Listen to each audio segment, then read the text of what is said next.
कौमी असम्बली का इफ्तिताही इजलास 1 घंटे बाद होगा। स्पीकर राजा परवेज अशरफ इजलास की सदारत करेंगे।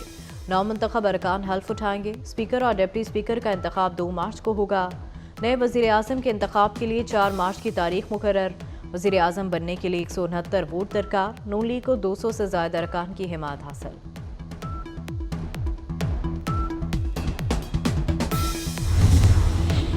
इस्लामाबाद में नामजद वज़ीर आज़म शहबाज शरीफ का इशाइया। आसिफ जरदारी, बिलावल भुट्टो, अब्दुल अलीम खान, खालिद मक्सी, मुस्तफ़ा कमाल की शिरकत। शहबाज शरीफ ने अयाज सादिक को स्पीकर कौमी असम्बली नामजद कर दिया।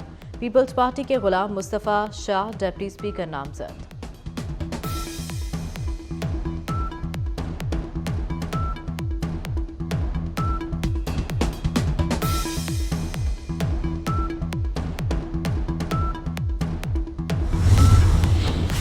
मौलाना फजलुर रहमान की इत्तेहादी जमातों से मुलाकात की अंदरूनी कहानी। इत्तेहादी जमातों ने वज़ीर आज़म, स्पीकर और चेयरमैन सेनेट के लिए वोट मांगा।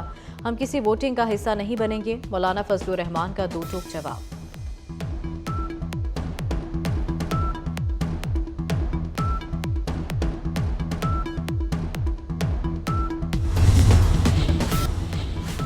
इस्लामाबाद में नामजद वज़ीर आज़म शहबाज शरीफ का इशाइया। आसिफ जरदारी, बिलावल भुट्टो, अलीम खान, खालिद मक्सी, मुस्तफ़ा कमाल की शिरकत। शहबाज शरीफ ने अयाज सादिक को स्पीकर कौमी असम्बली नामजद कर दिया। पीपल्स पार्टी के गुलाम मुस्तफ़ा शाह डिप्टी स्पीकर नामजद। बिलावल भुट्टो ने मिसाक की मुफाहमत, इंतखाबी और अदालती इस्लाहात पेश की। कहा मुल्क और अवाम मुश्किल में है, कोशिश करेंगे अवाम को मसाइल से निकालें।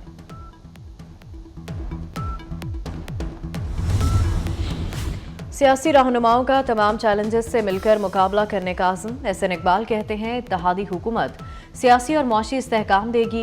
नवीद कमर बोले बिलावल भुट्टो ने मिसाक मुफाहमत की अहमियत पर जोर दिया। अलीम खान ने कहा कि जिसे जहां मैंडेट मिला है वहां आवाम के लिए काम करे। मुस्तफ़ा कमाल ने कहा इत्तेहादी हुकूमत के साथ चलेंगे। चौधरी सालिक हुसैन बोले मुआशी बेहतरीन सबसे बड़ा चैलेंज है, सियासी मफादात पसे पुश डालने होंगे। इत्तेहादी रहनुमाओं की JUI के सरबराह मौलाना फजलुर रहमान से मुलाकात। वफ्द में सादिक संजरानी, यूसुफ रजा गिलानी, अयाज सादिक शामिल। खालिद मक्सी, साद रफीक और अलीम खान भी शामिल। मीडिया से गुफ्तगू में अयाज सादिक ने कहा मौलाना फजलुर रहमान को कुछ तहफ़्फ़ुज़ात हैं, उनसे कहा है हमारी सपोर्ट करें। बानी PTI ने IMF को पाकिस्तान के खिलाफ खत लिख दिया। बेल आउट पैकेज को धांधली से मशरूत करने की दरख्वास्त कर दी। PTI ने खत लिखे जाने की तस्दीक कर दी। बानी PTI ने पहले भी रियासत मुखालिफ इकदाम उठाया था। PTI सेनेटर शौकत तरीन ने IMF डील में रुकावट डाली थी। शौकत तरीन इस इकदाम के बाद मुल्क से बाहर चले गए थे।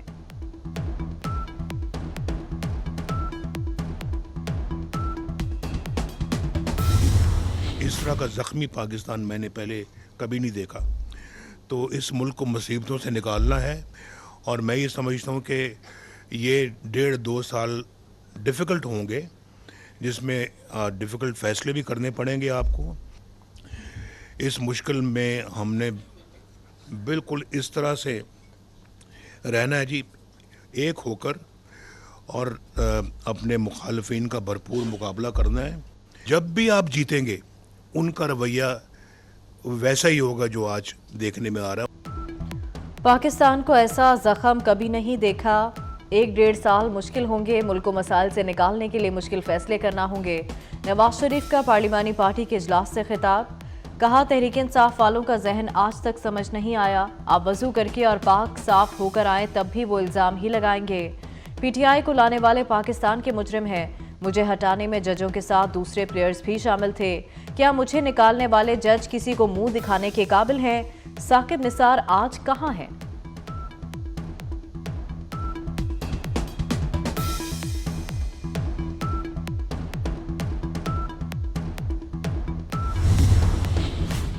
हमें मखसूस नशिस्तें नहीं चाहिए। इलेक्शन कमीशन सुन्नी इत्तेहाद कौंसिल का खत सामने ले आया। 26 फरवरी को मखसूस नशिस्तों से इनकार किया गया।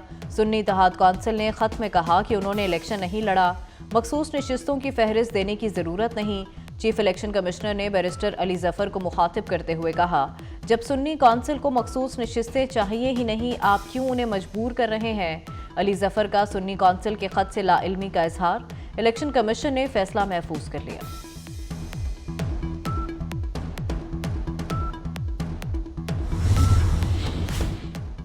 आर्मी चीफ से लाहौर की एएसपी शहर बानो नकवी से मुलाकात। ड्यूटी के दौरान गैर यकीनी सूरत हाल पर काबू पाने में पेशावराना महारत की तारीफ की। नाडर अफसर ने लाहौर में हजूम से खातून को निकाला था। आर्मी चीफ ने कहा, खवातीन तमाम शोबों में अहम किरदार अदा कर रही हैं। खवातीन का एहतराम मजहब और माशरती इक़्तिदार में शामिल है। शिकायत के हल के लिए कानूनी रास्ते हैं, कानून को अपने हाथ में ना लिया जाए। शुमाली वज़ीरिस्तान में सिक्योरिटी फोर्सेस का इंटेलिजेंस बेस्ड ऑपरेशन, 6 दहशतगर्द हलाक। दौरान ऑपरेशन एक सिपाही जख्मी हुआ। हलाक दहशतगर्दों से असलहा, धमाका खेज मवाद बरामद। दहशतगर्द शहरियों की टारगेट किलिंग, अगवा और भत्ताखोरी में मुलव्वस थे।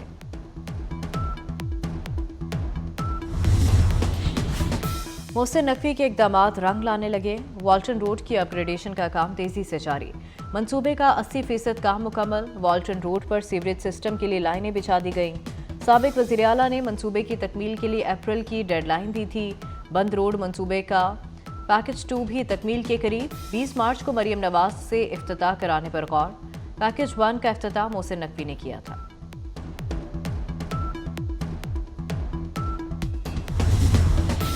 सियासी तनाव में कमी लाने के लिए ऐसा इक़दाम। वज़ीर आला मरियम नवाज अपोजिशन रहनुमा राना आफ्ताब अहमद खान की नशिस्त पर गईं। खैर सगाली के जज्बे का इजहार किया। कहा, आप सब के लिए मेरे दरवाजे खुले हैं। जितनी हुकूमती अरकान की वज़ीर आला हूँ, उतनी ही आपकी भी हूँ। अरकान ने मेज़ बजाकर दाद दी।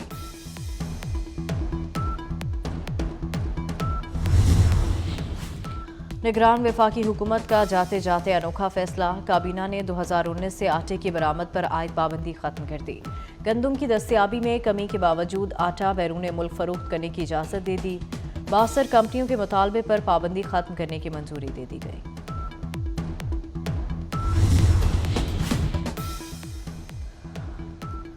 वज़ीर आला पंजाब मरियम नवाज का मेयो हस्पताल लाहौर का हंगामी दौरा। हस्पताल में तामीराती कामों का जायजा लिया। नई एमरजेंसी बिल्डिंग का भी मुआयना।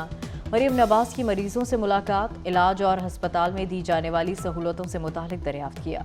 वज़ीर आला का पंजाब को एक माह में साफ बनाने का भी हुक्म। मरियम नवाज ने इंतजामिया को कचरा उठाने के लिए टास्क दे दिया।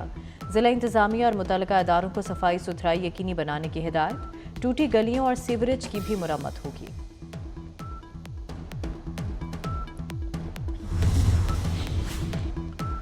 जुमेरात और जुमे को सिंध में आंधी और बारिश मुतवक्के। कराची में जुमे को बादल बरसने को तैयार।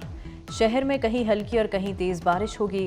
हैदराबाद, ठट्ठा, बदीन और थरपारकर में शदीद बारिश हो सकती है। सिंध के माहीगीर पेशगोई के दौरान मोहतात रहें। वज़ीर आला मुराद अली शाह कहते हैं, मुतल्लिका इदारों को अलर्ट कर दिया है। बारिश से मुताल्लिक इक़दामात के लिए कल इजलास बुलाया है।